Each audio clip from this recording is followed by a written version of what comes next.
A quiet animal rescuer takes in 2 starved tiger cubs, and her old German shepherd becomes their unlikely mother. A single, viral video turns a small sanctuary into a spotlight. At first it's a miracle, affection, healing, and hope. Then strangers in suits show up demanding the cubs, officials look the other way, and whispers of illegal animal trade and bribery start to surface. The cubs grow fast, bonded to the dog in ways nobody expected, loyal, fierce, and terrifyingly protective. Now the rescuer must fight a powerful man who wants them back, and a system that seems bought and blind. Who will protect these unlikely family members when the law is stacked against them? And what will they risk to stop a predator in a suit? The morning sun hadn't yet burned through the Louisiana haze when Irene heard the crunch of tires on gravel. Through the window, she spotted 2 wildlife officer trucks pulling up to her sanctuary's gate, their official seals gleaming dully in the early light. The air was thick with humidity, promising another sweltering day that would leave everything damp with sweat by noon. Birds called from the cypress trees lining the property, their morning songs punctuating the unusual disturbance. Irene wiped her calloused hands on her worn jeans and stepped outside, Hester padding faithfully beside her. The old German shepherd's ears perked forward, alert but calm as always.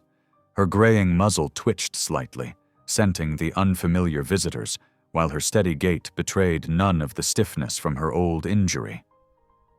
"Ms. Pike?" The lead officer's badge read, "Martinez."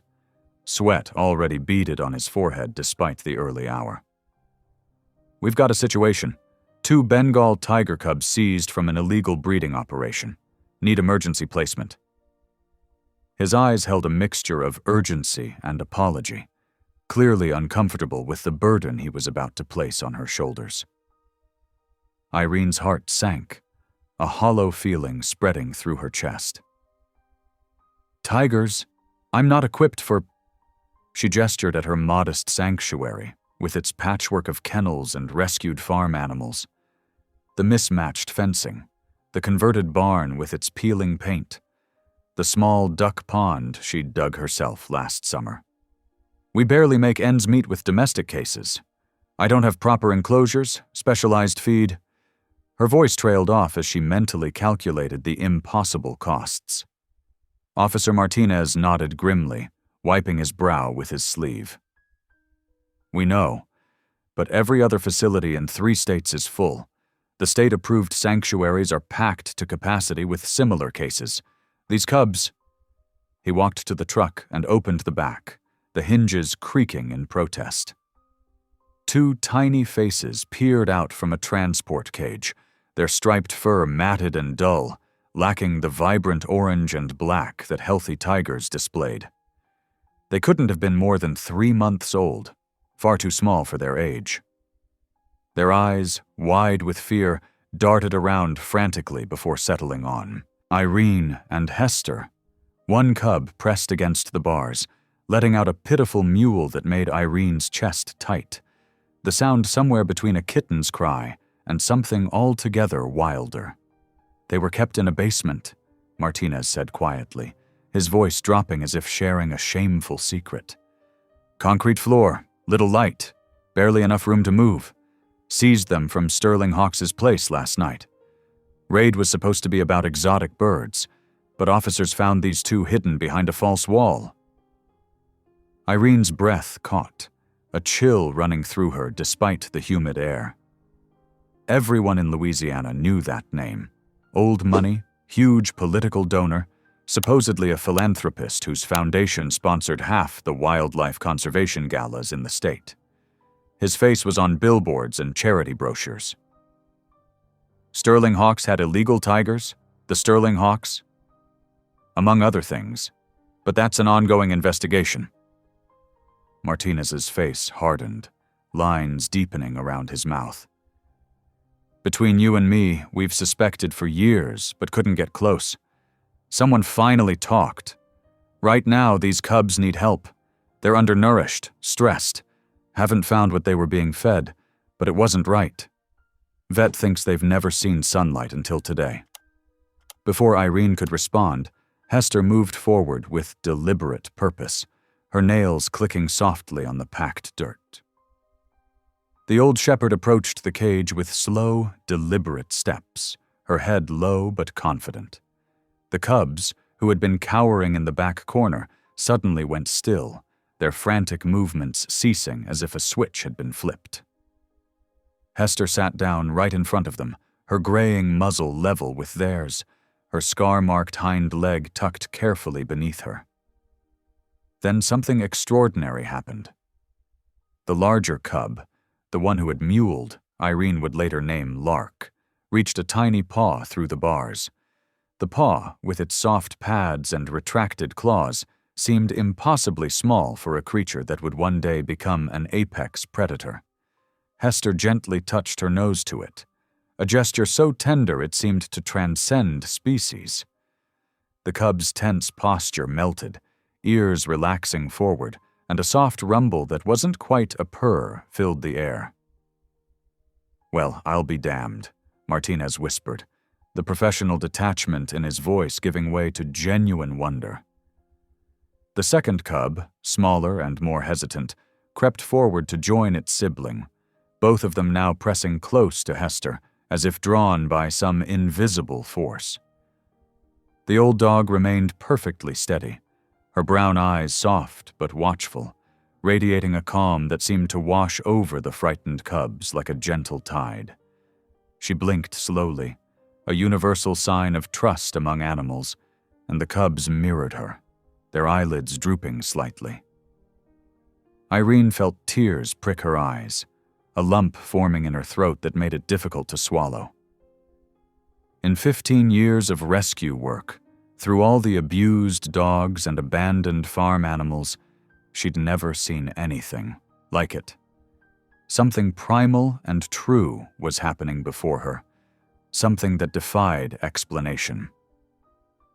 They're responding to her like she's their mother. "Makes sense," said Martinez, his voice hushed with respect. "German shepherds are natural guardians. They're hardwired to protect. And these cubs, they probably never had a real mother figure. They'd bond with anything that showed them kindness after what they've been through." Hester looked back at Irene with those wise brown eyes that had seen so much suffering and healing. Irene knew that look. It was the same one her old friend had given her years ago, when Irene was fighting depression after her father's death, when she'd found herself standing at the edge of the property pond for too long. The look that said, "This is what needs to be done. This matters." "Okay," Irene heard herself say, the decision made somewhere deep in her heart before her mind could catch up with the implications. "We'll take them." The next hour was a blur of paperwork and careful transfers. The cubs, whom Irene named Lark and Bronte after finding a book of poetry in her father's old desk that morning, were settled into a converted horse stall with fresh water and special formula Martinez provided. Irene laid down blankets she couldn't really afford to spare, creating a soft nest for creatures who'd known only concrete. Through it all, Hester stayed close, her body positioned between the cubs and any sudden movements, her presence keeping the cubs calm when they might have panicked at each new sound and scent. "Someone's already filming," Officer Martinez noted, nodding toward the road where dust still hung in the air from a passing vehicle. Sure enough, a car had stopped, passenger window down, phone pointed their way. The distant figure was too far to identify, but the intrusion felt immediate and jarring. "Great," Irene sighed, pushing a strand of hair from her damp forehead. "Because what I need is more attention from people who think this is a petting zoo. I already chase off trespassers weekly wanting to pet the cute rescue animals." "Maybe some attention wouldn't hurt," Martinez said carefully, his eyes still tracking the distant car. "These cases, they need public support to stick. Witnesses, community pressure, media coverage, especially with someone like Hawks involved. Man has half the judges in the state on speed dial. His lawyers will be working overtime by now. As if on cue, Lark tumbled over to Hester, tiny legs still unsteady, batting playfully at her tail with newfound courage. The old shepherd lay down in the fresh straw, patient and dignified, allowing both cubs to snuggle against her side. Bronte, the more cautious sibling, pressed against Hester's chest, seeking the steady heartbeat that promised safety. They looked like a bizarre but perfect family, defying nature's expectations. Irene's phone buzzed insistently in her pocket. When she checked it, notifications flooded the screen. Someone had already posted a video. The thumbnail showed Hester with the cubs, and the view count was climbing by the second. The comments were flooding in from all over. Most amazing thing I've ever seen. Nature is incredible. That dog is a saint. Please keep us updated. How can we help? But one comment from an anonymous account made her stomach clench with icy dread. Hawks won't let this stand. He collects rare tigers like trophies. Watch your back. Irene watched Hester with the cubs, their unlikely bond already strong enough to radiate peace in this moment of calm before whatever storm approached. But a chill ran down her spine, despite the humid morning air that now clung to her skin like a warning. She knew, deep down, that this beautiful connection might have just made her sanctuary a target for a man whose wealth and connections made him seem untouchable. Still, looking at Hester's protective stance over the cubs, one paw gently placed near Bronte's smaller form, her body curved around Lark's more adventurous stretches, her eyes occasionally meeting Irene's with quiet determination. Irene knew she'd made the right choice. The familiar resolve that had carried her through years of fighting for animals others had discarded settled in her chest like armor. Whatever came next, whatever Hawks might try, they would face it together. Her little family had just grown by 2 improbable members, and she would protect them with everything she had. The following days brought a whirlwind of activity to Irene's usually quiet sanctuary. Local news vans lined her gravel driveway, their satellite dishes reaching toward the sky like metal sunflowers. Volunteers, more than she'd seen in months, showed up with supplies and eager hands.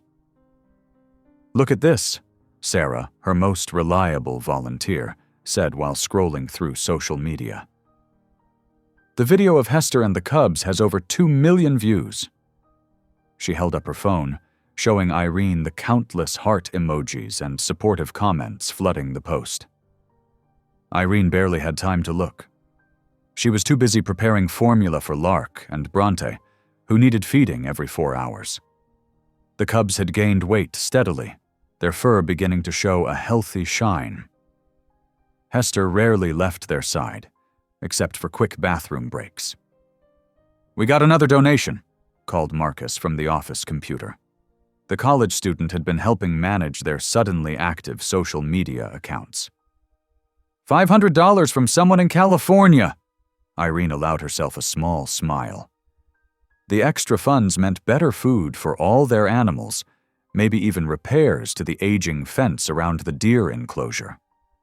For the first time in years, the sanctuary's future looked brighter. A local morning show aired a segment about them, dubbing Hester the Mother Teresa of the animal kingdom. Children sent crayon drawings of the dog with her tiger cubs. Even the grumpy owner of the feed store offered her a discount on supplies. But on the 6th day, a black Mercedes pulled up to the gate. Irene was cleaning the rabbit hutches when she heard the crunch of expensive tires on gravel. A man in a tailored suit stepped out, his shoes so polished they reflected the Louisiana sun. Everything about him seemed sharp, his pressed collar, his angular briefcase, the way his eyes cut across the property. "Ms. Pike?" His voice was smooth as river stones. "I represent Mr. Sterling Hawks." Irene set down her cleaning supplies, very aware of her mud-stained jeans and messy ponytail. "The sanctuary is closed to visitors today." "I'm not here to visit." He pulled a document from his briefcase. I'm here about the tiger cubs that were illegally seized from my client's private collection." "There was nothing illegal about that seizure," Irene said firmly. "Those cubs were malnourished and kept in dangerous conditions." The man's smile didn't reach his eyes. "An unfortunate misunderstanding. Mr. Hawks maintains a state-of-the-art facility for his exotic animals. The cubs were simply transitioning to solid food, which can cause temporary weight fluctuations." "They were in a basement," Irene said through gritted teeth, "with no proper ventilation or natural light. Temporary quarters during renovation of their permanent habitat." He held out the document. "Mr. Hawks is prepared to be generous. He'll cover all expenses you've incurred, plus a substantial donation to your establishment." From the nearby enclosure, Irene heard Hester's low growl. The old dog had positioned herself between the cubs and the fence, her usually gentle eyes now alert and wary. "The cubs aren't for sale," Irene said, "and they're evidence in an ongoing investigation." The man's pleasant facade cracked slightly. "Ms. Pike, let me be clear. Mr. Hawks gets what he wants, one way or another." He placed his card on top of the fence post. "Call when you're ready to be reasonable. Otherwise," he glanced around the sanctuary. "Small operations like this can run into all sorts of problems. Health code violations, zoning issues, funding troubles." He turned and walked back to his car, leaving the threat hanging in the humid air. Irene's hands shook as she picked up his card. The cubs had woken from their nap and were tumbling around Hester's feet, blissfully unaware of the darkness gathering around them. 3 days later, an official letter arrived from the State Wildlife Authority. Irene read it twice, her heart sinking with each paragraph.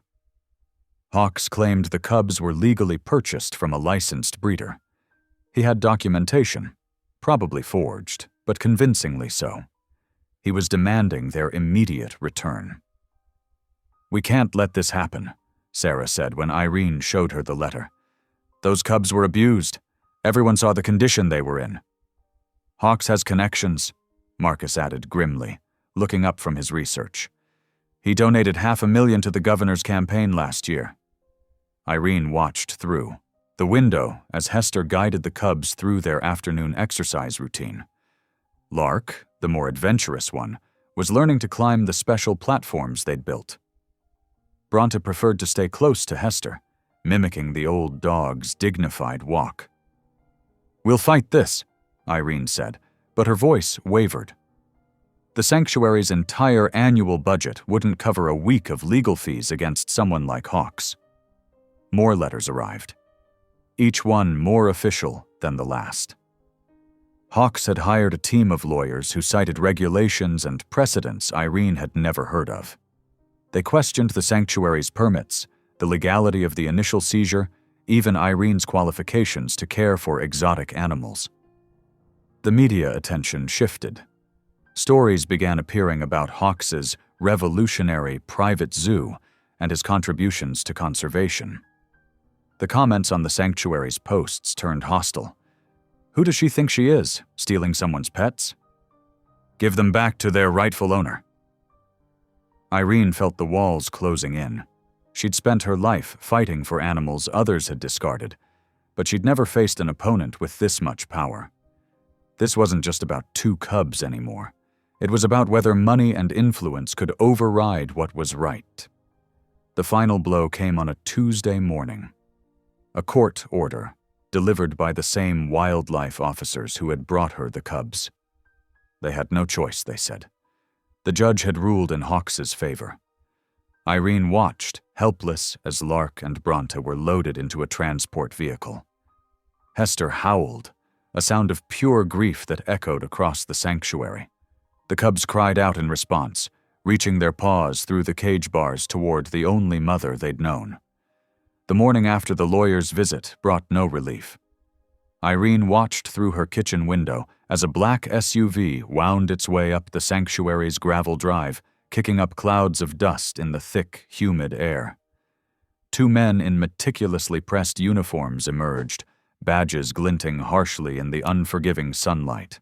State Wildlife Authority inspectors, their very presence making her mouth go dry. "Morning, Ms. Pike," the taller one said, flashing credentials with practiced efficiency. "Routine welfare check on the tiger cubs in your care." His voice carried an artificial pleasantness that didn't reach his eyes. Irene's stomach knotted painfully, a cold weight settling in her chest. There was nothing routine about this, and they all knew it. "I wasn't notified of any inspection," she said, fighting to keep her voice steady. "New protocol," the shorter inspector said smoothly, his smile tight and rehearsed. "Random visits ensure more accurate assessments, prevents people from, shall we say, preparing for our arrival." Hester pressed against Irene's leg, her grizzled fur bristling noticeably along her spine. The old shepherd's muscles tensed beneath her fading black and tan coat, a low rumble building in her throat. She had always been an excellent judge of character, her instincts honed from years of service and survival. They insisted on a full tour, making an elaborate show of taking notes and photographs of everything from water bowls to fencing. But their questions, pointed and leading, revealed their true purpose with every word. How many staff supervised the cubs? What security measures were in place? Wouldn't someone with more resources provide better care? Each question felt like another nail in a coffin being built around her sanctuary. "The cubs are thriving," Irene said firmly, gesturing toward the enclosure where Lark and Bronte wrestled playfully, their movements stronger and more coordinated every day. "Their weight has doubled since arrival. Their coats are healthier. Their blood work shows significant improvement. Growth is expected at this age." The tall inspector cut her off with a dismissive wave of his hand. "The question is whether they're receiving optimal care." The emphasis he placed on optimal dripped with insinuation. Irene felt heat rise from her neck to her cheeks, anger burning through her veins. Optimal compared to what? The damp basement where they were found? The filthy cage where they were starving? Her fingers curled into fists at her sides. The shorter inspector's pen stopped moving abruptly.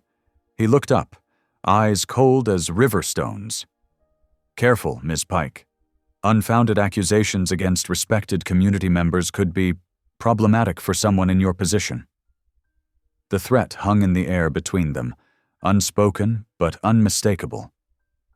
That afternoon, with the taste of fear bitter in her mouth, Irene drove the 40 minutes to downtown Baton Rouge, to a small law office situated above a busy coffee shop. The attorney, Linda Martinez, listened carefully to her story, her experienced eyes missing nothing of Irene's distress. "I can help," Linda said after Irene finished, leaning forward across her desk. "But you need to understand what you're up against. Hawks doesn't just have money. He has influence that runs generations deep in this state. Judges, politicians, regulators, they all owe him favors or fear his retribution. This isn't just a legal battle. It's stepping into a minefield." "What about the evidence?" Irene pressed desperately. "The conditions we found the cubs in? The veterinary reports? The photos?" Linda's expression was sympathetic but firm, the look of someone who'd seen this battle play out before. "My retainer is $15,000 up front. Monthly fees after that would run about $8,000 to $10,000, depending on how dirty they want to fight." She hesitated. "And they will fight dirty, Irene." Irene's heart sank to the soles of her worn boots. The sanctuary's emergency fund, built from donations and her own meager savings, barely held $3,000. She thanked the attorney and left, the weight of impossibility pressing down on her shoulders. Back at the sanctuary, she tried desperately to focus on the daily work: feeding, rounds, medications, fence repairs, volunteer schedules. Anything to keep her mind occupied. The cubs were growing fast, their personalities emerging more distinctly each day. Lark, the more adventurous of the siblings, had discovered she could climb the wooden platforms in their enclosure, surveying her domain from above with bright, curious eyes. Bronte, more cautious and thoughtful, preferred to watch from below, staying close to Hester whenever the shepherd came near the fence, seeking comfort from the old dog's steady presence. But the peace of her daily routine felt fragile, a bubble waiting to burst.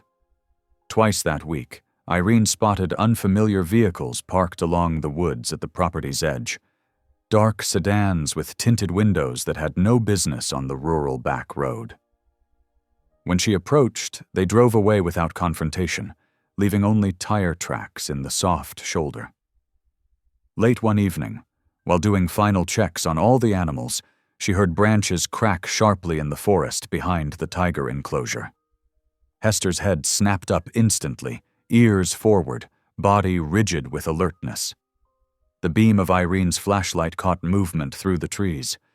Two figures in dark clothing retreating hastily into the shadows, moving with purpose rather than the random wandering of lost hikers. She called the sheriff's office with shaking hands, but the deputy who responded 2 hours later seemed irritatingly uninterested. "No signs of forced entry or trespassing?" he said, barely looking around the perimeter, his flashlight beam carelessly sweeping the ground. "Probably just hunters scouting deer trails. Happens all the time out here."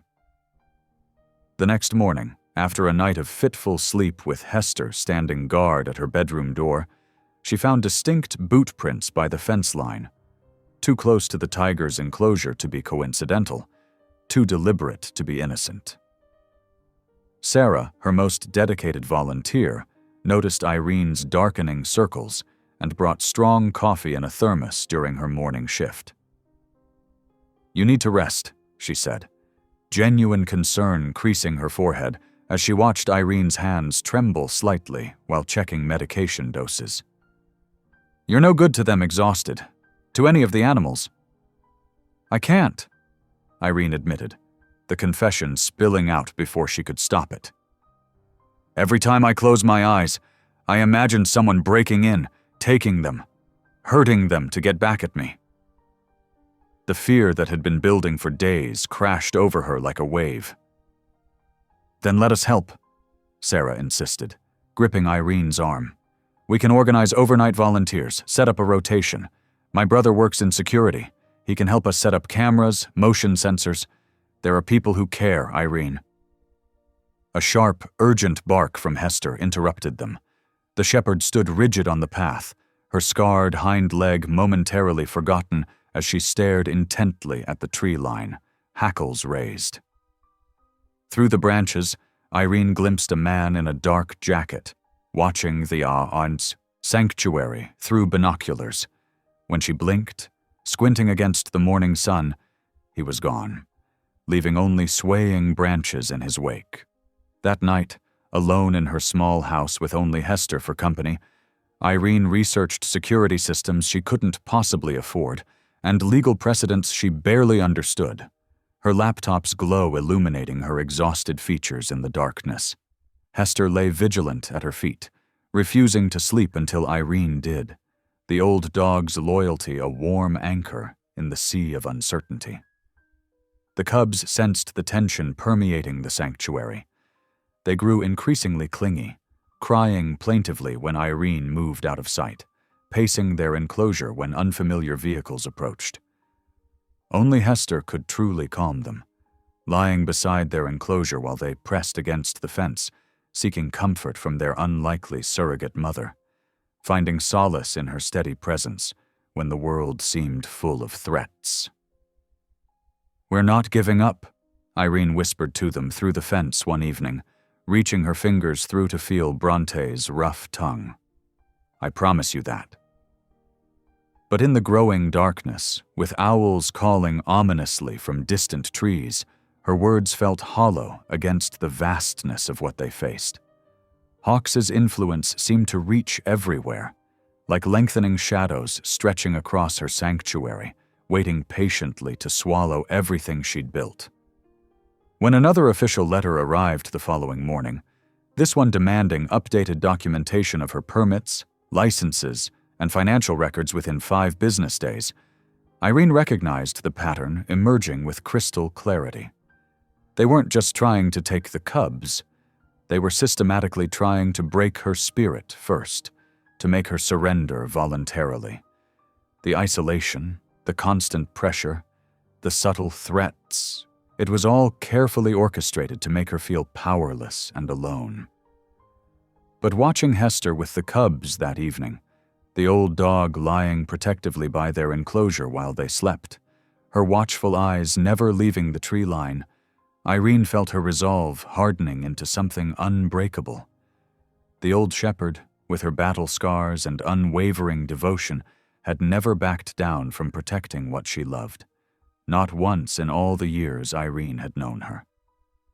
Neither would she. Irene's fingers trembled as she filled out another complaint form. The Louisiana Department of Wildlife and Fisheries website felt like a maze designed to discourage reports. This was her third attempt to document Hawks's violations. Her small office fan whirred against the afternoon heat while Hester dozed nearby. A stack of papers covered her desk: photographs, veterinary records, witness statements from the cubs' rescue. But with each submission, the response was the same: insufficient evidence for investigation.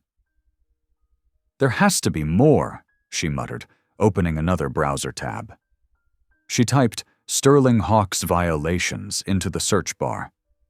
Most results were puff pieces about his business empire. But buried on page 4, she found a forum post from 2 years ago. Someone claiming they'd transported exotic animals for Hawks across state lines. The post had been deleted, but Irene's heart raced. She dug deeper, following breadcrumbs through wildlife advocacy websites and local news archives. Patterns emerged: mysterious shipments at odd hours, employees who vanished after asking questions, inspection reports that disappeared from public records. The phone rang, making her jump. A woman's voice, nervous but determined. "I saw your story about the tiger cubs. I used to work for Hawks." Irene grabbed her notepad. "Go on." "It's not just tigers. There's a whole network. They forge papers, bribe inspectors. I quit when I realized—" The line went dead. Irene stared at the silent phone. She tried calling back, but got an error message. That afternoon, she drove to the sheriff's office, clutching a folder of evidence.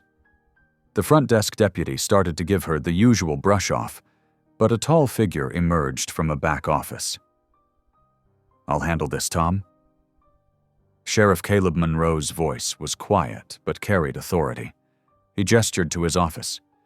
Irene had seen him around town but never spoken to him. His face was weathered, with tired eyes that had seen too much. "Sheriff Monroe." "Caleb," he corrected, closing the door. "And I know why you're here. Hawks." She opened her folder, but he held up a hand. "Before you show me anything, you need to understand what you're stepping into. Hawks doesn't just own businesses, he owns people. Judges vacation at his hunting lodge. Politicians' kids get cushy jobs at his companies. Is that why no one stops him?" Caleb's jaw tightened. "My family had a farm west of town. 3 generations worked that land. Then Hawks wanted it for development. Suddenly our loans got called in, permits denied, equipment broke down. Piece by piece, he stripped everything away." Irene met his gaze. "I'm sorry." "Don't be. Be smart. Whatever you found, it's probably bigger and uglier than you think." She spread out her research. "Look at these shipping manifests. The numbers don't match. And these vet records, species listed don't match the photos. Someone's laundering exotic animals through his legitimate operations." Caleb studied the papers, his expression darkening. "You're right, but proving it." He rubbed his face. "I can't officially investigate without evidence that would stand up in court." "What about unofficially?" A long pause. "I might know some people, former employees, folks who've dealt with Hawks. but you'd be painting a target on your back. I already have one, Irene said. At least this way we're aiming back. We? His eyebrow raised. You've been looking for a way to fight him too, haven't you? Caleb's tired eyes sparked with something like hope.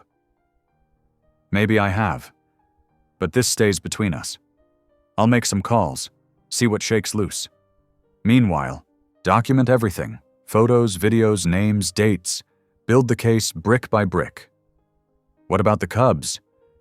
Keep them safe. They're not just animals anymore. They're evidence. As Irene stood to leave, Caleb added, Watch yourself. Hawks has eyes everywhere. So does the truth, she replied. Eventually. Back at the sanctuary, Irene watched Lark and Bronte playing while Hester supervised. Their lives had started in darkness, but she'd dragged them into the light. Now it was time to do the same with the system that had failed them. She pulled out her phone and created a new document.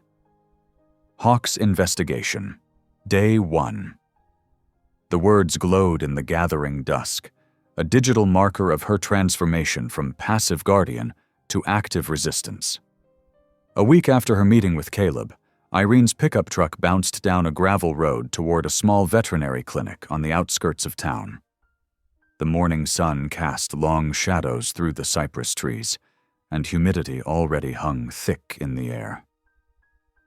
Dr. Ortega agreed to see us off hours, Caleb explained from the passenger seat. He's got his own reasons for helping. The clinic was a modest building with peeling white paint and a weathered sign. As they pulled up, a tall man with salt and pepper hair stepped out onto the wooden porch. Deep lines creased his face, but his eyes were sharp and alert. Raphael? Caleb nodded in greeting. This is Irene Pike. Dr. Ortega's handshake was firm. The cubs are with you? In the trailer.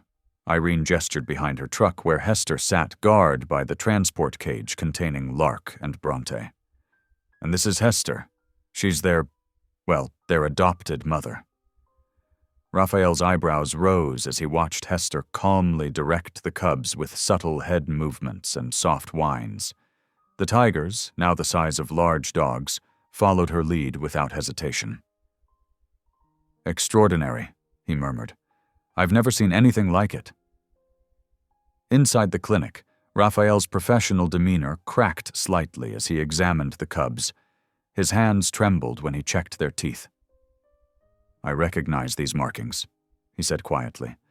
The pattern of calcium deficiency, the scarring on their paw pads.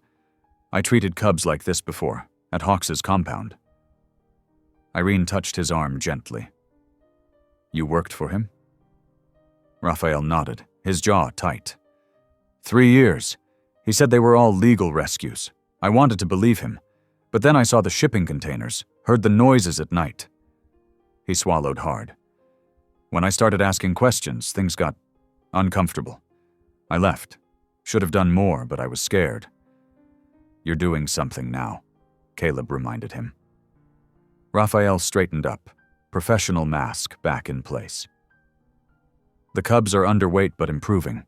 What fascinates me is their social development. He gestured to where Hester lay between the cubs, both nestled against her sides. They've completely imprinted on her. Look at their body language. They mirror her postures, respond to her vocalizations. It's unprecedented in cross-species fostering. Is that good? Irene asked. It's remarkable. They're learning appropriate social behaviors, emotional regulation. Hester's essentially teaching them how to be balanced, well-adjusted animals. He made some notes in their charts. I'd like to document this properly, with your permission, of course. Would that help protect them? Scientific evidence of successful rehabilitation could make it harder for Hawks to reclaim them. Raphael hesitated. But he'll find out I'm involved. He always does. We'll protect you, Caleb said firmly. Raphael's smile was bitter. Like you protected your farm? The silence that followed was heavy. Irene watched as Hester got up, stretching, and both cubs immediately mimicked her movement. "Look at them," she said softly. "They trust her completely. Maybe we could learn something from that." Raphael's expression softened as he observed the animals. "You know, in all my years of practice, I've never seen such pure connection. It reminds me why I became a vet in the first place." He began taking photographs, documenting the cubs' interactions with Hester. As he worked, he shared more about his time with Hawks, the suspicious injuries, the midnight deliveries, the threatening phone calls when he resigned. "I should have kept records," he said, regret heavy in his voice. "Should have taken pictures, but I was just trying to survive." "We all do what we can," Irene replied. "It's not too late to do more." The exam room fell quiet except for the click of Raphael's camera and the soft purring of the cubs. The morning light streamed through dusty windows, creating a peaceful moment that felt almost sacred. Then Raphael's phone buzzed. His face went pale as he read the message. "They know," he whispered. "Someone at the supply company must have told them I ordered specialized food for tiger cubs." His hands shook as he showed them the screen. A simple text message. "Wrong choice, Doc." Before anyone could respond, Irene's phone rang. It was one of her volunteers, panic in her voice. "Irene, there are people here from Animal Control. They say they've received multiple complaints about neglect. They're demanding to inspect everything." Caleb was already moving. "I'll head there now. Irene, finish up here and follow. Raphael?" "I'm not running this time," Raphael said firmly. "These cubs need documentation of their progress. Their bond with Hester could be crucial evidence." He turned to Irene. "If you'll let me, I want to help. Really help. Not just patch up the damage afterward." Irene looked at him, really looked at him, and saw the same mix of guilt, fear, and determination she felt every day. "We have clinic space at the sanctuary. It needs updating, but I'll bring my own equipment," he said, understanding her unspoken offer. "And my records. All of them, even the ones I shouldn't have kept from Hawks's compound." As they loaded the cubs, back into the trailer, Hester maintaining perfect order with just her presence, Raphael added quietly, "You know this is just the beginning of his retaliation?" "Yes," Irene replied, watching Hester guide her unusual family. "But we're not alone anymore." The morning sun had burned away the shadows, and the air hummed with cicadas as they prepared to face whatever waited at the sanctuary. The cubs moved in perfect sync with Hester, their unlikely alpha, while two more unlikely allies joined forces against a common threat. Irene's hands trembled as she read the notice from the State Wildlife Authority. The official letterhead seemed to mock her with its authority. "Failure to maintain adequate standards of care." She read aloud to Caleb and Raphael, who sat at her worn kitchen table. "Multiple documented complaints. But we both know these complaints are lies." Caleb leaned forward, his sheriff's badge catching the morning light. "Hawks is pulling strings, making calls to people who owe him favors." Raphael nodded grimly. "I've seen him do this before. First come the accusations, then the media circus." As if on cue, Irene's phone buzzed with a news alert. The local station's website showed a headline that made her stomach churn. "Controversial sanctuary under investigation. Are exotic animals at risk?" "They didn't even ask for our side," she whispered. "Then we'll show them," Raphael said, pulling out his phone. "I've been documenting the cubs' progress, their weight gain, socialization, everything. We have proof of proper care." Caleb stood up, pacing the small kitchen. "Proof isn't enough. We need to change the narrative. People need to see what's really happening here." That afternoon, they put their plan into action. Raphael set up his phone on a tripod, capturing the daily routine at the sanctuary. Irene moved through her tasks as naturally as possible, preparing meals, cleaning enclosures, administering medications. But the real magic happened when they filmed the cubs with Hester. The elderly shepherd lay in the grass, patient and dignified, while Lark and Bronte tumbled around her. When one cub got too rough, Hester's soft growl immediately corrected the behavior. The cubs responded instantly, settling down beside her. "This is incredible," Raphael murmured, adjusting the camera angle. "The way they defer to her, how they're learning appropriate boundaries, it's textbook maternal guidance." They edited the footage that evening, adding Raphael's professional observations and clear documentation of the cubs' improving health. Caleb helped write captions explaining the sanctuary's mission and the reality behind the accusations. When they posted the video, none of them expected what happened next. By morning, it had gone viral. Local news stations started calling, asking for interviews. Social media exploded with supportive messages, and donations started pouring in. People were captivated by the unlikely family, the German shepherd, raising tiger cubs, the dedicated sanctuary worker fighting to protect them. "This is working," Irene said, hope creeping into her voice for the first time in weeks.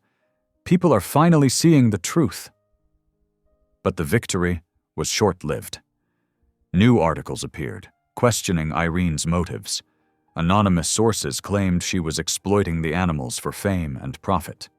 Doctored photos surfaced, showing poorly maintained enclosures that weren't even from her sanctuary. "Look at this," Raphael said, showing them a particularly vicious online comment.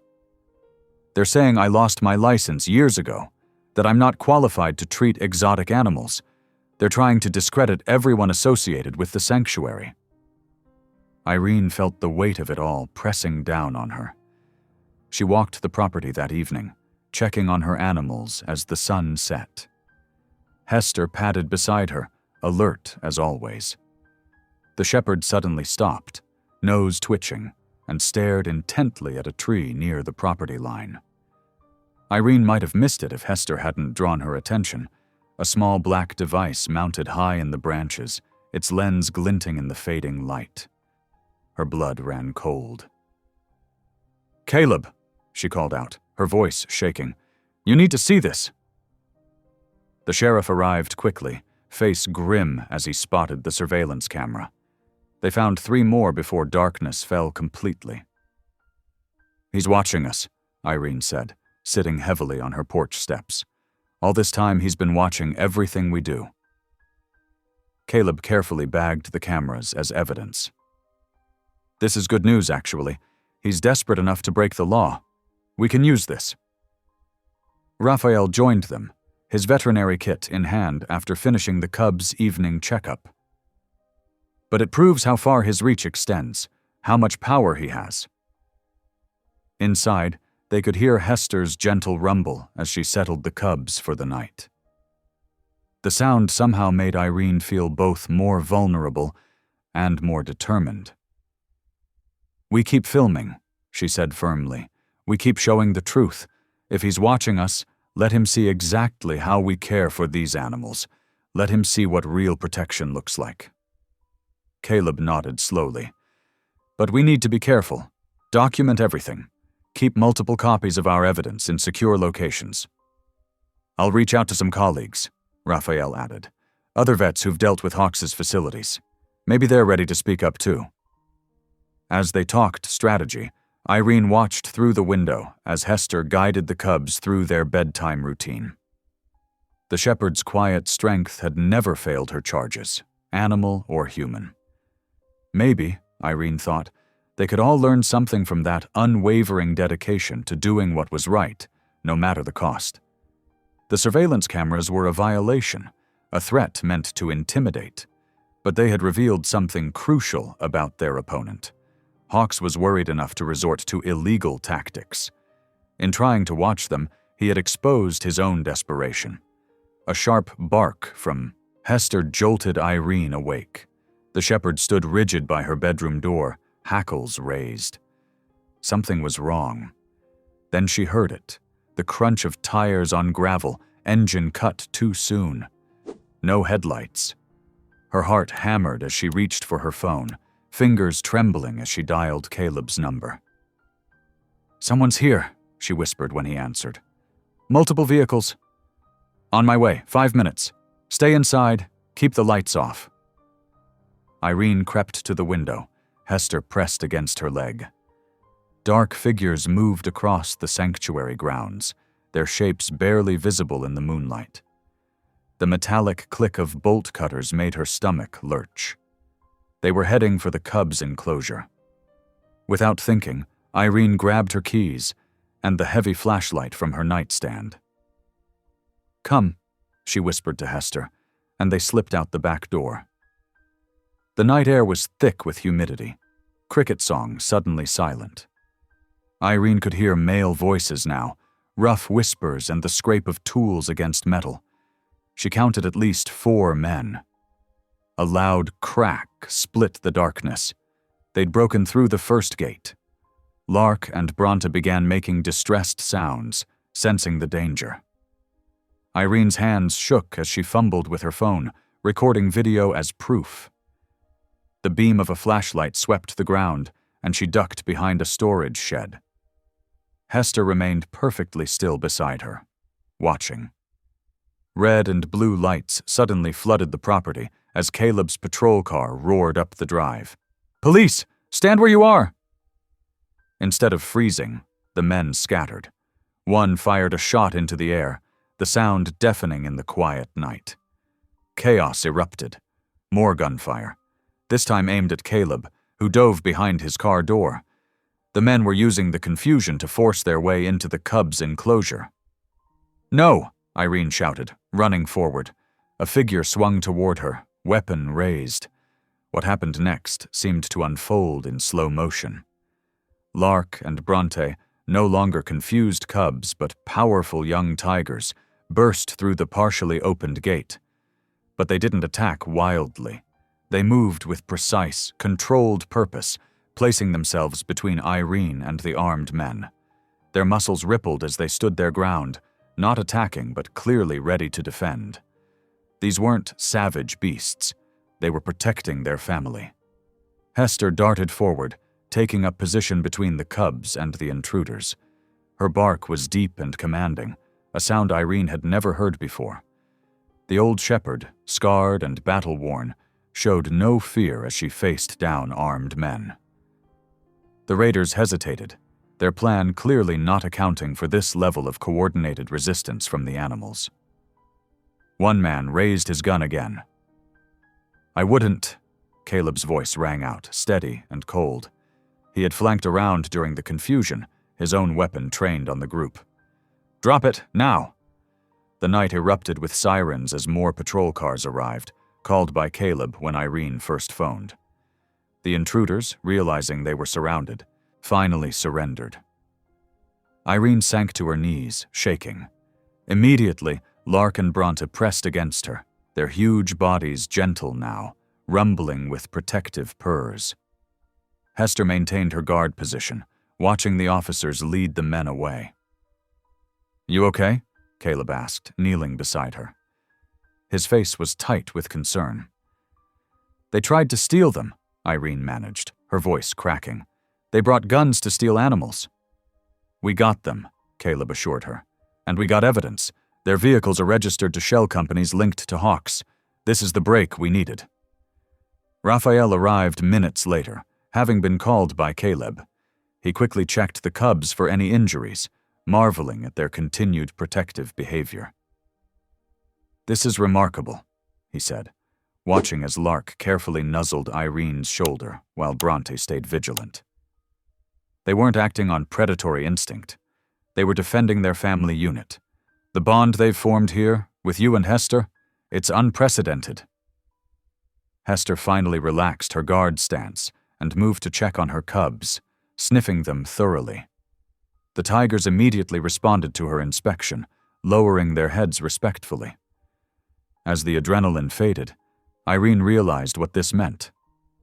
"They'll try again," she said quietly, watching officers photograph the broken gates and shell casings. "They won't get the chance," Caleb replied. "This was assault with deadly weapons, attempted theft, animal endangerment, and we can prove Hawks ordered it. He just gave us everything we need." Through the rest of the night, Irene sat with her unlikely family as police processed the scene.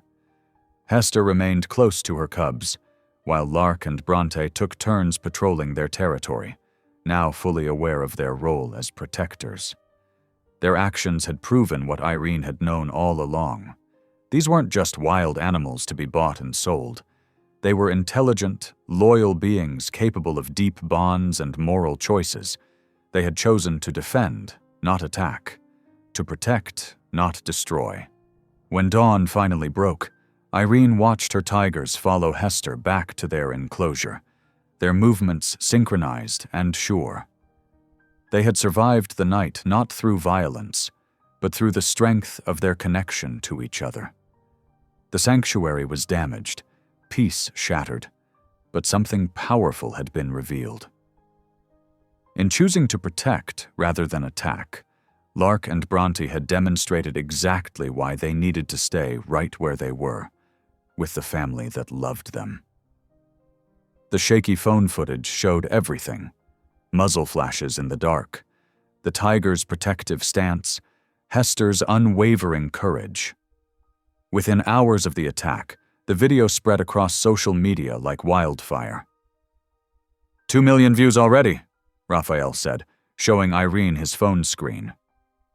They sat at her kitchen table the morning after, coffee growing cold between them. "People are furious. They're calling for investigations." Irene barely registered the numbers. Her hand still trembled when she thought about the gunshots, about how close she'd come to losing everything. "Will it make any difference?" "It already has," Caleb said, walking in with a thick folder. Dark circles under his eyes showed he hadn't slept. "We've got the shooters in custody, and they're talking. Found receipts for payments from shell companies, burner phones with messages. All roads lead back to Hawks." For the first time in weeks, hope flickered in Irene's chest. "You can prove it?" "Better." Caleb spread papers across the table. "While executing search warrants, we found evidence of bribes paid to 3 SWA officials, the same ones who've been harassing your sanctuary." Raphael leaned forward. This could bring down his whole operation. The next few days brought a whirlwind of activity. News vans lined the sanctuary's drive. Reporters wanted interviews. Social media erupted with Tumor'sword Justice for the Cubs hashtags. Local politicians, sensing public opinion, called for investigations. Irene focused on rebuilding. Volunteers showed up with tools and supplies, helping repair the damaged fences. Lark and Bronte remained unusually vigilant, patrolling their enclosure with new purpose. Hester stayed close to them, their bond seemingly strengthened by the shared danger. "They're different now," Raphael observed, watching the tigers respond instantly to Hester's quiet bark. The attack accelerated their development. They're not cubs anymore, they're guardians. But the victory was short-lived. It started with whispers, then headlines. Documents appeared showing suspicious international wire transfers to Irene's sanctuary account. Shipping manifests with her signature, showing illegal wildlife imports. All expertly forged but devastating. "He's trying to bury you in paperwork," Caleb explained grimly. "The judge handling the assault cases just delayed the hearings. Hawks got to him somehow." Irene felt sick. "How deep does this go?" Her answer came at dawn 3 days later. Black SUVs rolled up her drive, federal agents in tactical gear spilling out. They had warrants for financial records, computers, and the cubs. "No," Irene pleaded, watching them approach the enclosure. "The documents are fake. Please, you can't take them." But they could. They did. Hester howled as they sedated her cubs, the sound cutting through Irene like physical pain. She watched helplessly as they loaded Lark and Bronte into reinforced transport cages. "They'll be held as evidence," an agent explained, not unkindly, "pending investigation into trafficking charges."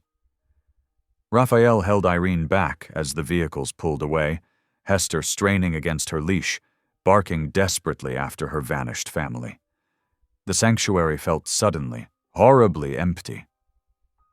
"I'll file emergency motions," Raphael said. "We'll fight this." But Irene barely heard him. She walked numbly to the cubs' enclosure, now eerily silent. Their water bowl still held fresh water. Their favorite, tire swing, still moved slightly in the breeze. Everything looked ready for them to come bounding back any moment. She found one of Bronte's shed whiskers caught in the fence. Such a tiny thing to break her completely. Irene sank to her knees, finally letting the tears come. Hester pressed against her side, whimpering softly. The old shepherd seemed to age years in moments, her usual alertness dulled by loss. She kept looking toward the gate, waiting for cubs that wouldn't return. "What do we do now?"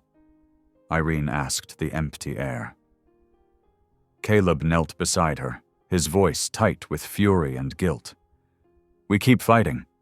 Those forged documents won't hold up to real scrutiny, but Hawks knew they didn't have to. He just needed them long enough to get the cubs." "They were safe here," Irene whispered. "They were loved, and now they're alone again, scared, probably thinking we abandoned them." Raphael joined them, his medical kit still in hand, useless now. "The public won't stand for this. The video of them protecting you is still circulating. People know what's really happening." But public opinion felt very far away. Irene could only think of Lark's gentle purrs, Bronte's playful pounces, the way they looked to Hester for guidance and comfort. The family they had built, now shattered by money and corruption. The sanctuary had always been a place of second chances, of hope restored. Now it felt like a mockery, every empty enclosure, every quiet corner screaming of absence. "I failed them," Irene said. "No." Caleb's voice was firm. "Hawks failed them. The system failed them. But you gave them something they never had before. Love, safety, family. That's not nothing. That's worth fighting for." Hester let out another mournful howl, the sound echoing across the empty sanctuary. In the distance, thunder rolled, promising rain.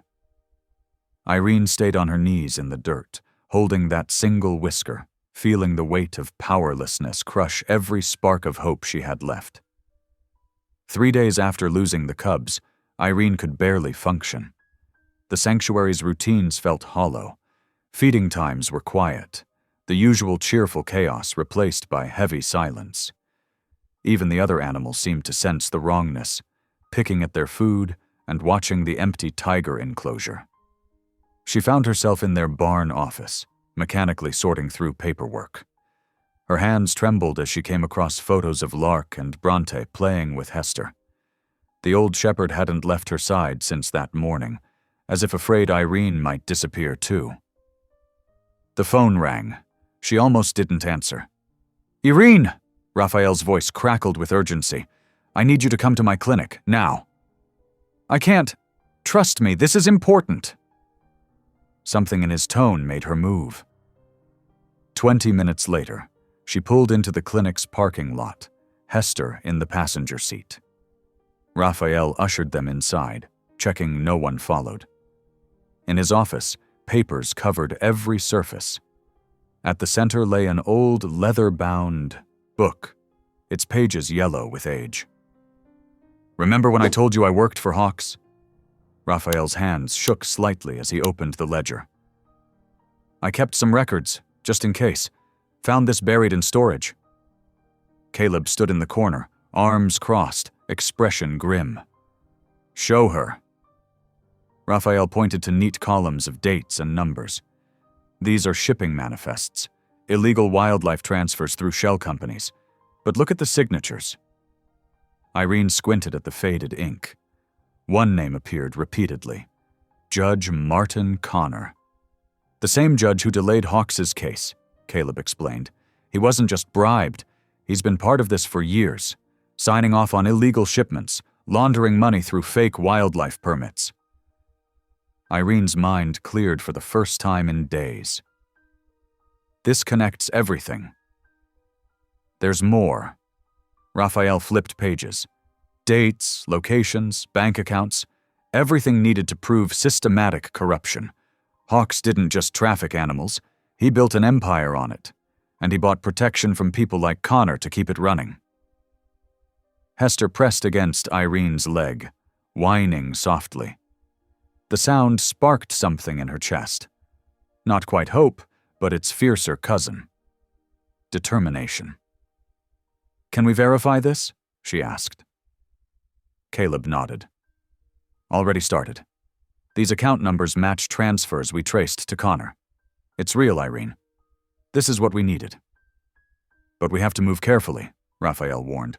"If Hawks realizes we have this, he'll bury it," Irene finished, "like he tried to bury me." She stood, strength returning to her voice. "So what's our next move?" "I have contacts in the Federal Wildlife Division," Caleb said. "Real investigators, not Hawks's puppets. But we need to coordinate everything perfectly. One mistake and he'll slip away again." Irene walked to the window, watching storm clouds gather. She thought of Lark and Bronte, somewhere in a cold government facility, wondering why their family abandoned them. Thought of Hester's mournful howls. Of all the other animals Hawks had bought and sold like furniture. "No more hiding," she said. "No more playing defense. He took my cubs because he thought it would break me." She turned back to them, steel in her eyes. "Instead, it's going to break him." Raphael gathered the ledger carefully. "We'll need to document everything, create copies, secure the evidence properly. And keep you safe," Caleb added. "Once we move on this, Hawks will know exactly where it came from." Hester stood at attention, as if sensing the shift in energy. For the first time in days, her tail wagged slightly. "The sanctuary was supposed to be a place of healing," Irene said. "Instead, I let it become a battlefield. But maybe that's what it needed to be. Not just a shelter, but a stand against everything Hawks represents." She reached down to scratch Hester's ears, drawing strength from the dog's steady presence. "Those cubs chose to protect us. Now it's our turn to protect them, and every other animal in Hawks's reach." "It won't be easy," Caleb warned. "We'll need to coordinate with multiple agencies, build an airtight case." "Nothing about this has been easy," Irene replied, "but it's been worth it.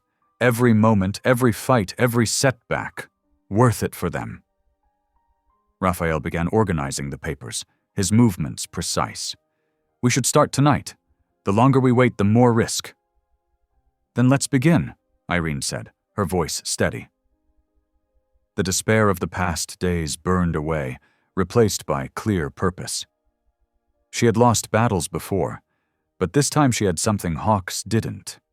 The truth, captured in faded ink and careful numbers, waiting to bring his empire down. The plan took shape over cold coffee and takeout containers in Raphael's back office. Maps spread across the exam table showed truck routes and holding facilities. Caleb marked strategic points with red circles, his cop's instincts highlighting vulnerable spots in Hawks's operation. "The shipping manifests show a pattern," Raphael explained, tracing lines with his finger. "Every third Thursday, around 2 a.m., that's when the big transports move." Irene leaned forward, studying the routes. "And you're sure the cubs will be there?" "Federal holding follows strict protocols," Caleb said. "They're scheduled for transfer next week. Hawks will try to intercept them during transport. It's his cleanest shot." Raphael pulled out a small black case. Inside lay several tiny cameras and microphones, barely larger than buttons. "These are professional grade. Wireless, encrypted feed straight to secure servers." "Where did you get those?" Irene asked. Caleb smiled grimly. Let's just say I still have friends who believe in justice. The important thing is they can't be traced back to us." They spent hours rehearsing roles and contingencies. Raphael would pose as a veterinary consultant, claiming expertise in exotic animal transport. His previous connection to hawks made the cover believable. He'd plant cameras in the loading area while conducting his inspection. "The hard part will be timing," Caleb warned. "We need clear evidence of the illegal transfer, money changing hands, forged paperwork, everything. But we also need to protect the animals." Irene's hands shook slightly as she pinned photos to their planning board.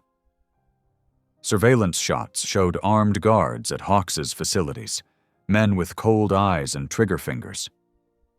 What if something goes wrong? That's why we're not going in alone. Caleb pulled out his phone, showing a series of text messages. "I've got federal agents ready to move. They just need probable cause, solid evidence of crimes in progress." "And me?" Irene asked. "What's my role?" Raphael and Caleb exchanged looks. "You're our ace," Raphael said finally. "The Cubs know you, trust you. When everything goes down, they'll need a familiar face." Hester whined softly from her spot under the desk.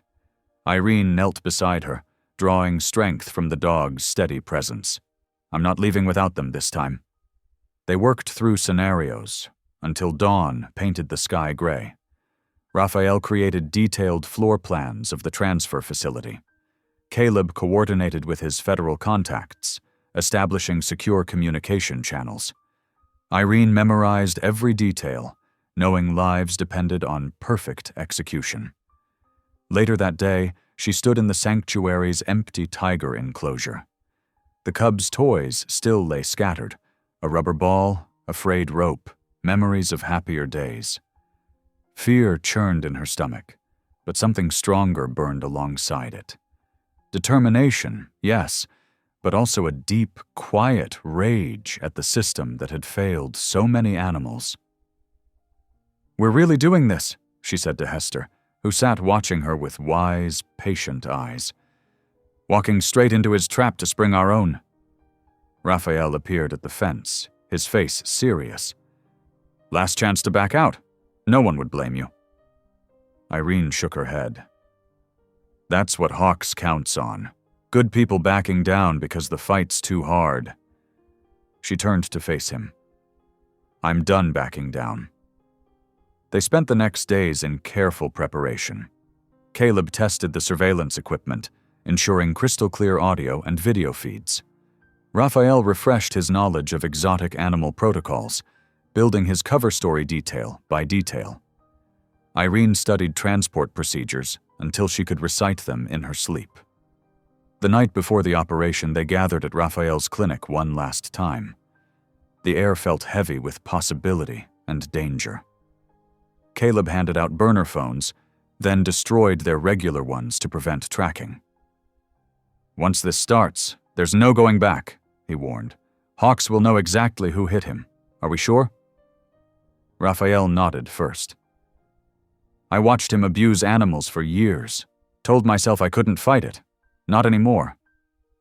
Irene looked at the photo of Lark and Bronte on the wall, her cubs, her responsibility. "Those tigers chose to protect us," she said quietly. "They showed more courage than most humans. We owe them the same." Caleb began final equipment checks. "Cameras active at 9 p.m. Raphael enters as the consultant at 11. Transport arrives at 2 a.m. Irene stays back until we confirm the Cubs' presence. Federal team moves on my signal." "And if something goes wrong?" Raphael asked. "Then we adapt," Irene said firmly. "But we don't give up." They separated to rest before the long night ahead. But sleep proved impossible for Irene. She sat on her porch, Hester's head in her lap, watching stars emerge above the sanctuary's empty enclosures. Tomorrow would change everything, for better or worse. Her phone buzzed with a message from Raphael. "You sure about this?" She thought of the Cubs' first night at the sanctuary, how Hester had gentled their fear. thought of all the animals still trapped in Hawks's web of cruelty. Her fingers moved across the keys. Never been more sure of anything.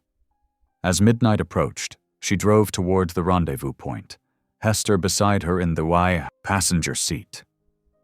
The old truck's headlights cut through fog rising from the fields.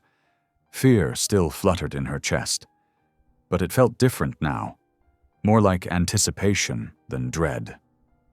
This wasn't just about 2 tiger cubs anymore. It was about standing up to the darkness that allowed men like Hawks to prosper, about proving that compassion could be stronger than greed. She parked in the shadows of an abandoned gas station, watching Raphael's taillights disappear toward the transfer facility. Caleb's voice crackled through her earpiece. "All units in position. Now we wait." Hester's ears pricked forward, sensing her tension. Irene scratched them gently, remembering the German shepherd's unwavering courage when the raiders attacked the sanctuary. "We're going to make it right," she whispered, as much to herself as to the dog. "Whatever it takes." The night deepened around them as they waited for the signal to move. Irene's fear had burned away, replaced by a calm, fierce certainty. Hawks thought he'd broken her spirit when he took the cubs. Instead, he'd forced her to find her true strength. She checked her watch. 1 a.m. 1 hour until the transport arrived. 1 hour until they turned from prey to hunters. At 1:30 a.m., the first trucks rumbled to life inside Hawks's compound. Irene's heart pounded as she watched through night vision binoculars. The facility's floodlights sputtered in the humid air, casting uneven shadows across the loading zone. "Movement at the east gate," Caleb's voice crackled in her earpiece. 3 vehicles, large transport cages visible. Raphael's voice followed, tight with tension. "Confirmed. I see the cubs. 3rd truck, rear compartment. They're sedated but alive." Irene's fingers tightened on the binoculars. Through the green-tinted view, she could make out the dark shapes of men loading cages. The sounds of frightened animals carried across the night.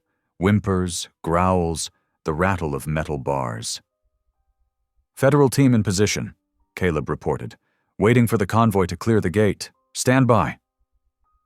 The minutes crawled by like hours. Irene watched the trucks edge forward, their headlights cutting through the fog. Her pulse roared in her ears. Beside her, Hester's muscles tensed, sensing the coming storm. "Now!" Caleb's command split the night. Flashing lights erupted as federal vehicles surged from hidden positions. Commands blasted through megaphones. For a heartbeat, everything froze. Then chaos exploded. Gunfire crackled. Men scattered, shouting. The lead truck jackknifed, blocking the gate. Through her earpiece, Irene heard Raphael yell, "They're making a break for the South Road." "Moving in," she responded, gunning her engine. The truck lurched forward, bouncing across rough ground. She had to reach the cubs before anyone could spirit them away. More shots rang out. Glass shattered somewhere. She glimpsed Raphael ducking behind a trailer, then Caleb sprinting between vehicles, weapon drawn. The federal team, advanced in formation, but Hawks's men were fighting back hard. Irene swung her truck around the jackknifed vehicle. The transport carrying the cubs sat idle. Its driver fled. She killed the engine and ran for the back, Hester at her heels. The lock was heavy-duty, but she had bolt cutters ready. "Cubs transport secured," she reported, hands shaking as she positioned the cutters. "Working on access now." A bullet pinged off metal nearby. She ducked, kept working. The lock finally snapped. She heaved the doors open, heart stopping at the sight of familiar striped forms lying still in separate cages.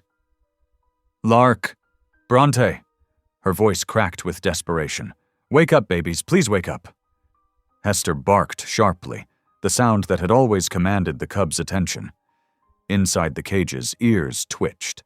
Eyes blinked open. "That's it," Irene urged, working on their cage locks now. "Come on, sweet girls, come back to me." More gunfire. Closer. Someone shouted her name in warning, but she couldn't stop. Wouldn't stop. The first lock broke, then the second.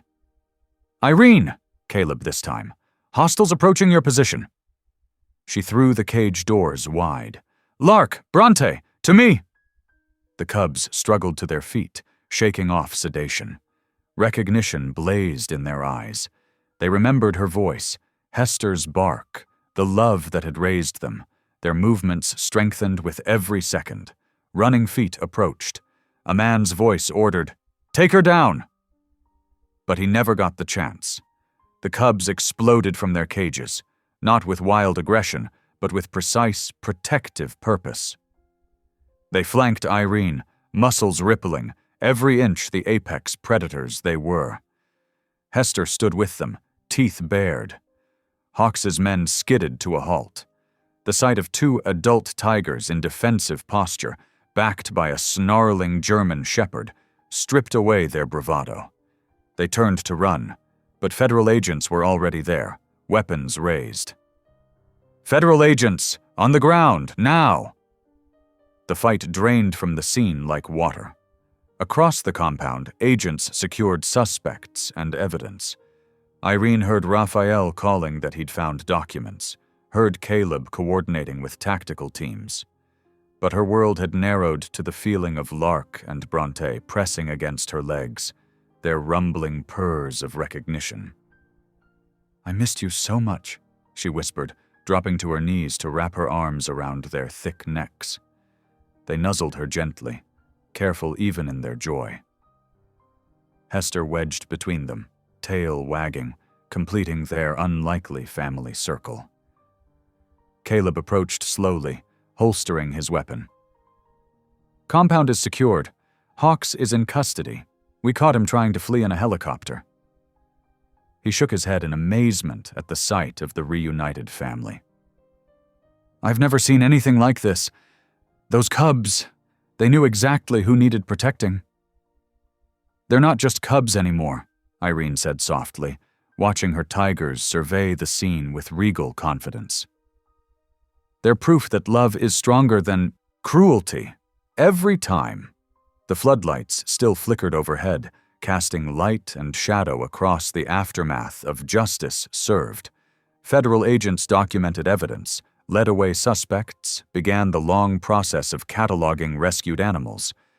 But here, in this small circle of trust, peace had already settled. Lark and Bronte stood guard as Irene helped check other cages, their presence ensuring no one interfered with the liberation of their fellow captives.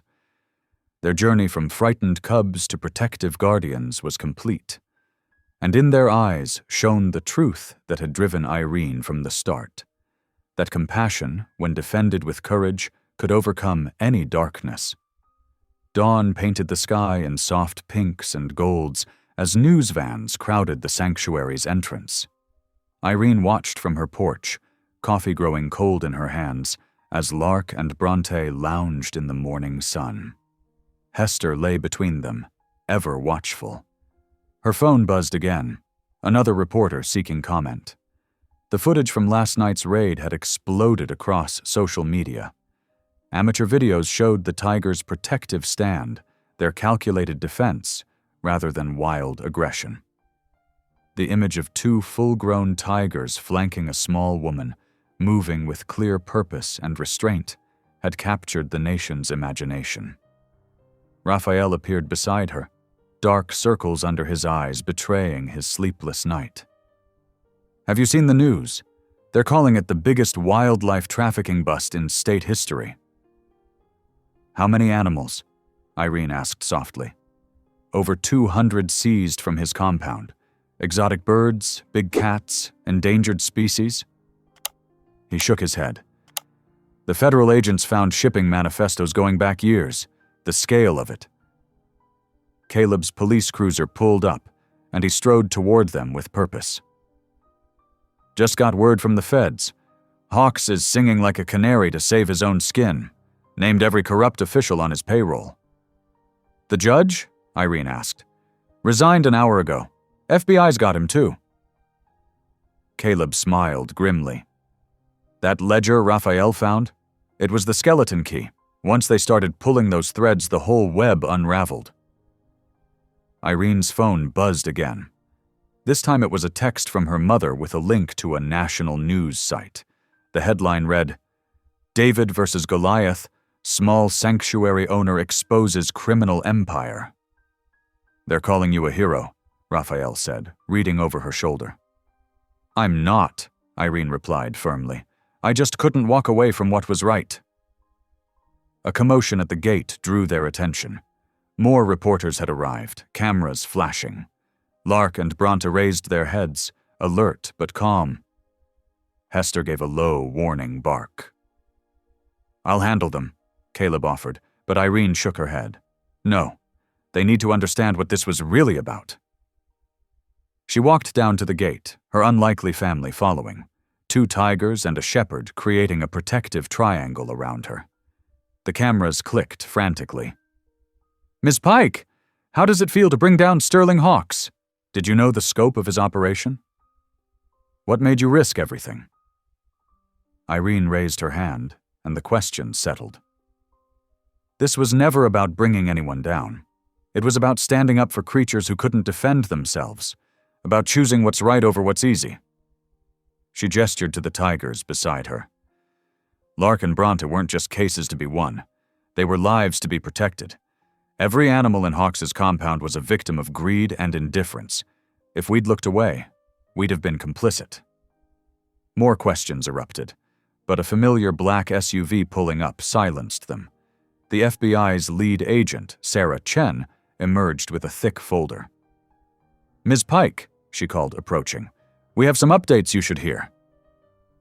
Inside Irene's small office, Agent Chen laid out the documents. "Hawks's organization is finished. We've frozen his assets, seized properties across 3 states. The evidence is overwhelming. Endangered species trafficking, money laundering, witness intimidation, attempted murder." "Attempted murder?" Raphael interrupted sharply. "The night of the raid," Chen confirmed. "We have recorded orders from Hawks to his men.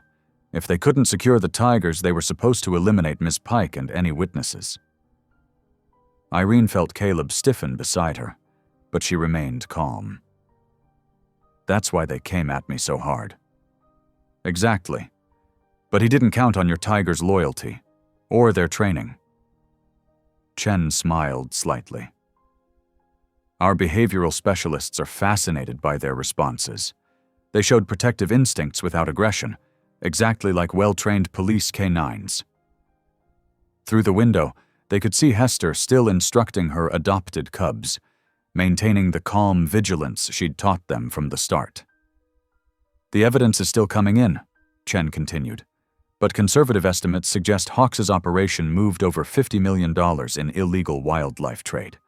The corruption reached into state agencies, law enforcement, even federal offices." "And now," Irene asked quietly, "now we rebuild. The seized assets will fund legitimate sanctuaries and conservation efforts, including yours, Ms. Pike. The federal government would like to officially partner with your facility as a rehabilitation center for rescued wildlife." Irene blinked back sudden tears. After years of scraping by, of fighting for every resource. "She accepts," Raphael said firmly, squeezing her shoulder. Outside, a cheer went up from the gathered crowd. Someone had released the federal indictment documents. Hawks's empire was publicly, irrevocably crushed. But Irene wasn't watching the celebration. Her eyes were on Lark and Bronte, now playing with Hester in the morning sun. They were safe. They were home. In the end, that was all that had ever mattered. "You know," Caleb said softly, "when you first took in those cubs, everyone said you were naive, that you couldn't win against someone like Hawks."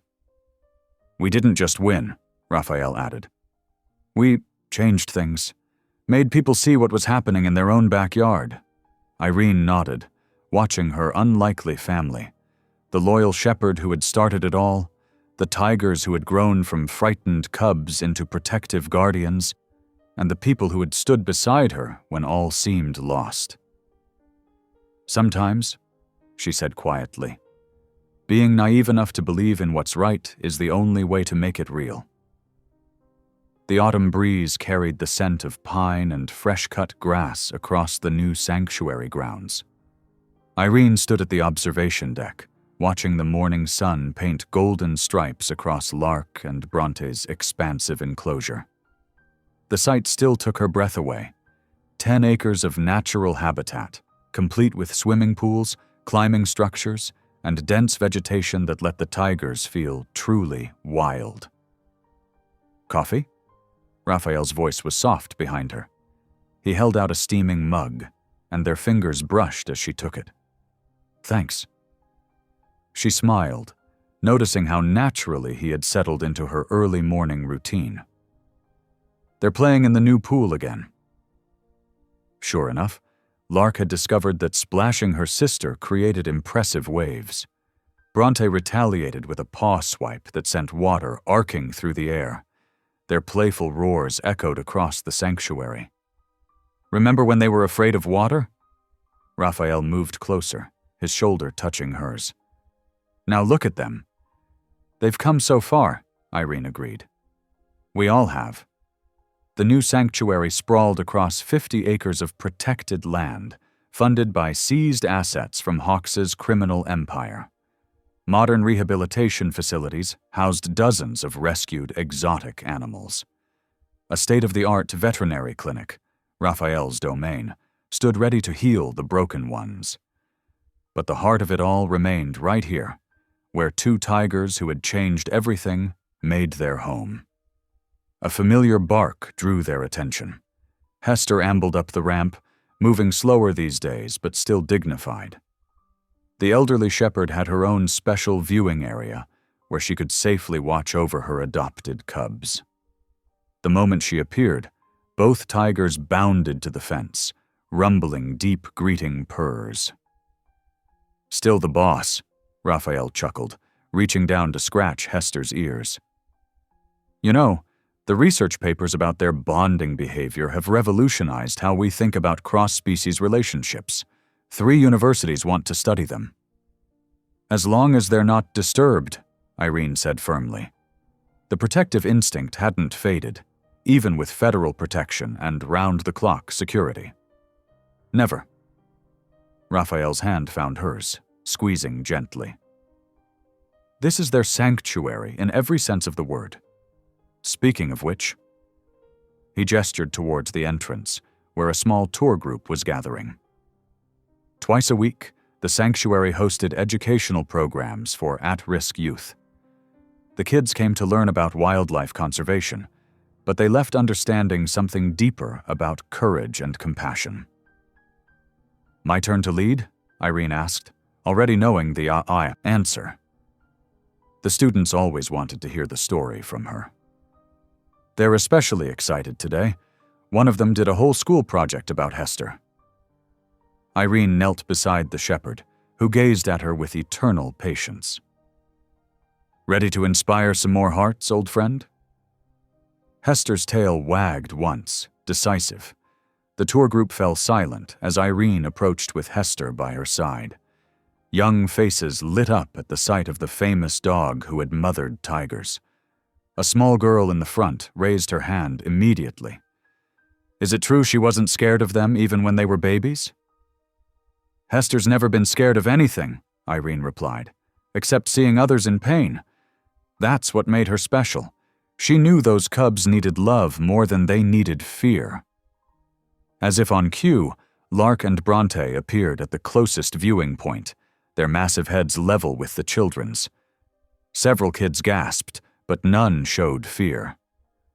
The tiger's gentle demeanor was legendary now. They're so big, a boy exclaimed, but they look happy. They are happy, Irene confirmed. They have space to run, healthy food, clean water, and most importantly, they have family. Sometimes family doesn't look the way people expect it to. She felt Raphael's presence behind her, solid and warm. Their relationship had grown as naturally as Hester's bond with the cubs, built on trust, strengthened by shared purpose, deepened by quiet moments of understanding. Ms. Pike? Another small voice. My mom says you're a hero because you weren't afraid to fight bad people. Were you really not scared? Irene considered the question carefully. I was terrified, she admitted.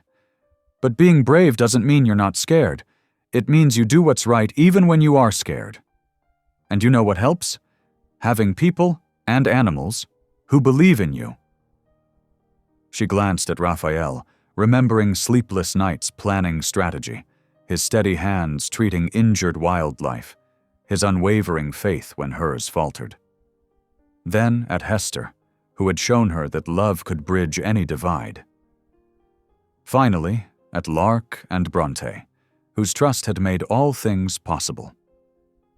The morning sun climbed higher, warming the observation deck. Below, the sanctuary was coming to life. Staff arriving, veterinary interns preparing treatments, researchers documenting behaviors.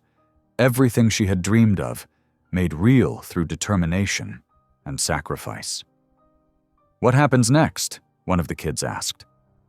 Irene smiled, feeling the deep peace that had replaced her old fears. We keep helping animals who need us. We keep showing people that compassion is stronger than cruelty. And we remember that sometimes the most beautiful things in life come from giving love a chance to grow in unexpected places. Hester leaned against her leg, gray muzzle lifted proudly.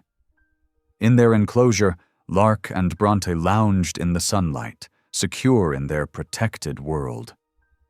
Raphael's hand found the small of her back, a quiet gesture of support and affection. This was her family now, not bound by convention, but forged in loyalty and sealed with love. Together they had built something lasting, a place where healing happened, where hope took root, where the broken pieces of lives could be made whole again. The peace, she felt, wasn't just from their victory over hawks. It came from knowing that even in the darkest moments, light could break through. That love, in all its forms, could overcome any obstacle. That sometimes the most profound courage came wrapped in fur, and the deepest wisdom lay in a shepherd's heart.